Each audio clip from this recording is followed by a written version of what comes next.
राधे राधे, हरे कृष्ण. सर्व गोडताईंचं माझ्या चॅनलमध्ये पुन्हा एकदा स्वागत. कशा आहात ताईंनो? तर ताईंनो, सगळ्यांच्या हृदयात देव आहे, पण खूप कमी लोकांच्या हृदयात देवाबद्दल भक्तिभाव आहे. ताईंनो, देवाचा एक भक्त होता जो रोज मंदिरात जात असे, रोज भक्ती करत असे देवाची. पण तो एकांतामध्ये मात्र देवासमोर चुपचाप बसून राहत असे. पण जसजशी मंदिरात गर्दी वाढत जाईल लोकांची, तसं तसं तो देवाचा मोठमोठ्याने जय जयकार करत असे, मोठमोठ्याने भजन कीर्तन करत असे. तेव्हा लोकांमध्ये त्याची प्रचिती वाढू लागली. लोक त्याला सन्मान देऊ लागले, महान भक्त समजू लागले. पण काही महिन्यांनी चातुर्मास लागला. तेव्हा तिथे एक महान संत आले आणि त्या मंदिरात राहू लागले. आणि ते म्हणू लागले की मी 4 महिने आता या मंदिरातच राहणार आणि देवाची भक्ती भावाने सेवा करणार, भजन कीर्तन करणार. तेव्हा ते महात्मा रोज लोकांना ज्ञानाच्या गोष्टी सांगत असत. आणि हा जो भक्त होता, हा त्या महान संताला नोटीस करत होता. हा जो भक्त होता तो महात्माजींना नोटीस करत असे. ते महात्माजी काय करायचे, तर मंदिरात जसजशी गर्दी वाढेल ना, तसे तसे ते महात्मा भक्तीचा दिखावा करत नसत. ते शांत बसून राहायचे, चुपचाप बसून राहायचे. हळूहळू भजन कीर्तन त्यांचं चालू असायचं. आणि कोणी प्रश्न विचारला तरच ते उत्तर द्यायचे. आणि सगळी गर्दी गेली मंदिरातून, सगळी गर्दी लोकांची ओसरली. तेव्हा ओसरल्यानंतर ते महान संत जे होते ते एकांतात मात्र देवाचं भजन कीर्तन करत असे. पण मंदिरात गर्दी असल्यावर मात्र ते चुपचाप बसून राहत असत, भक्तीचा दिखावा करत नसत. एकांतात मात्र ते मोठमोठ्याने भजन कीर्तन करत असत. अशी त्यांची दिनचर्या होती. तेव्हा जो हा भक्त जो त्यांना नोटीस करत होता, त्या महात्माजींना, तेव्हा याला आश्चर्य वाटलं. तेव्हा तो महात्माजींजवळ गेला. त्याने महात्माजींना प्रणाम केला आणि विचारलं की आपल्या दोघांची दिनचर्या अशी उलटपालट कशी काय आहे, की मी जेव्हा देवासमोर एकांतात असतो तेव्हा मी चुपचाप बसतो आणि मंदिरात गर्दी झाल्यावर मात्र मी भजन कीर्तन करायला सुरुवात करतो. पण तुम्ही ह्याच्या उलटं करता. तुम्ही मंदिरात गर्दी झाली तर तुम्ही शांत असता, पण एकांतात मात्र तुम्ही देवासमोर बसून मोठमोठ्याने भजन कीर्तन करता. असं का बरं? तेव्हा ते महान संत त्याच्याकडे बघून हसले आणि म्हणाले, योग्य वेळ आल्यावर तुला याचं उत्तर मिळेल. आता काही दिवसांनी त्या भक्ताने स्वतःसाठी एक नवीन चप्पल घेतली, एक नवीन चप्पल विकत घेतली आणि ती चप्पल घालून तो मंदिरात गेला. त्याने मंदिराबाहेर ती चप्पल काढली आणि मंदिरात जाऊन देवाचं भजन कीर्तन करायला सुरुवात केली. पण त्याचं काही लक्ष त्या भजन कीर्तनामध्ये लागेना. तो तोंडाने तर देवाचं भजन कीर्तन करत होता, पण सगळा विचार तो त्याच्या नवीन चपलेचा करत होता. त्यामुळे काही त्याचं लक्ष त्या दिवशी त्या भजन कीर्तनात लागलं नाही. त्याने पटापट जेवढं लवकर उरकता येईल तेवढं लवकर भजन उरकलं.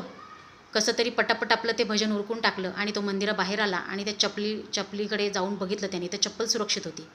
तेव्हा त्याला आनंद झाला आणि तो ते चप्पल घालून घरी निघून गेला. घरी गेल्यावर तो झोपला आणि त्याला एक स्वप्न पडलं. ते स्वप्न असं होतं की त्याला स्वप्नात असं दिसलं की त्याच्या चपलीजवळ एक दिव्य अलौकिक पुरुष उभा आहे आणि तो त्याच्या चपलीची रक्षा करत आहे. जेव्हा त्याने असं स्वप्न पाहिलं तेव्हा तो हडबडून जागा झाला. त्याची झोप उडाली आणि त्याने विचार केला, जर मी या स्वप्नाबद्दल कोणाला घरात काही सांगितलं तर कोणाला हे स्वप्न कळणार नाही, याचं रहस्य स्वप्नाचं कळणार नाही, कोणी या स्वप्नाला समजून घेणार नाही. तेव्हा त्यांनी दुसऱ्या दिवशी सकाळी तो स्नानादी करून लवकर मंदिरात गेला. त्याने मंदिराकडे धाव घेतली आणि महात्माजींना प्रणाम केला आणि त्या महात्माजींना विचारलं की मला रात्री असं स्वप्न पडलं, तर कृपा करून मला या स्वप्नाबद्दल काही सांगा की असं स्वप्न मला का पडलं. तेव्हा त्या महात्माजींनी त्याला विचारलं, तुला कुठलं स्वप्न पडलं? तेव्हा त्यांनी ते स्वप्न सांगितलं. तेव्हा महात्माजींच्या डोळ्यात अश्रू आले आणि ते महात्मा त्या भक्ताला म्हणाले, अरे, तुला स्वप्नात जे दिव्य लौकिक पुरुष दिसले ना, ते दुसरं तिसरं कोणी नसून स्वतः भगवान होते, जे तुझ्या चपलीची रक्षा करत होते आणि तुला समजून सांगत होते की मंदिरात तू त्यांच्यासमोर भजन कीर्तन करत होता, पण तुझं लक्ष मात्र चपलीकडे होतं. म्हणजे ते तुला समजून सांगत होते की तू मंदिरात माझ्यासमोर भजन कीर्तन करतोय, तू मंदिरात माझ्यासमोर आहे, पण तू तुझ्या नवीन चपलेचा विचार करत आहे. आणि मी मंदिरात तुझ्या समोर असूनसुद्धा मी तुझ्या मंदिराबाहेर तुझ्या चपलीची रक्षा करत आहे. हे प्रभू तुला सांगण्याचा प्रयत्न करत आहे. जेव्हा की असं व्हायला पाहिजे होतं की तू मंदिरात त्यांच्या भगवानांसमोर, मंदिरात त्यांच्यासमोर उभा असून तू भजन कीर्तन करतोय, तो तू देवाचा विचार करायला पाहिजे होता, भगवानांचा विचार करायला पाहिजे होता. पण तू मात्र चपलीचा विचार करत होता. आणि मंदिरात असूनसुद्धा देव मात्र मंदिराबाहेर तुझ्या चपलीची रक्षा करत होते. म्हणजेच ताईंनो, जर तुम्ही खऱ्या हृदयाने, खऱ्या भक्तिभावाने जर देवाला प्रार्थना केली ना, तर देव तुमच्या प्रत्येक गोष्टीची चिंता करत असतो. तुम्हाला कोणत्या गोष्टीची चिंता करायची गरज पडत नाही, कारण देव तुमच्या सगळ्या गोष्टींची चिंता करत असतो. जेव्हा तुम्ही भक्तिभावाने देवाला प्रार्थना करता, देवाला हाक मारता, देवाजवळ प्रार्थना करता, अगदी भक्तीने, श्रद्धेने, विश्वासाने जर देवाला तुम्ही हाक मारता, प्रार्थना करता, तेव्हा देव हा तुमच्या प्रत्येक गोष्टीची चिंता करत असतो.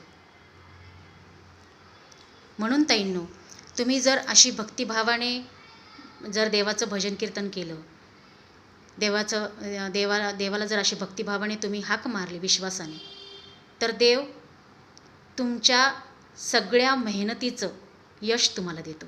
कारण त्याचं पूर्ण लक्ष तुमच्या प्रत्येक गोष्टीवरती त्याचं पूर्ण लक्ष असतं आणि तो तुमच्या प्रत्येक गोष्टीची चिंता करत असतो.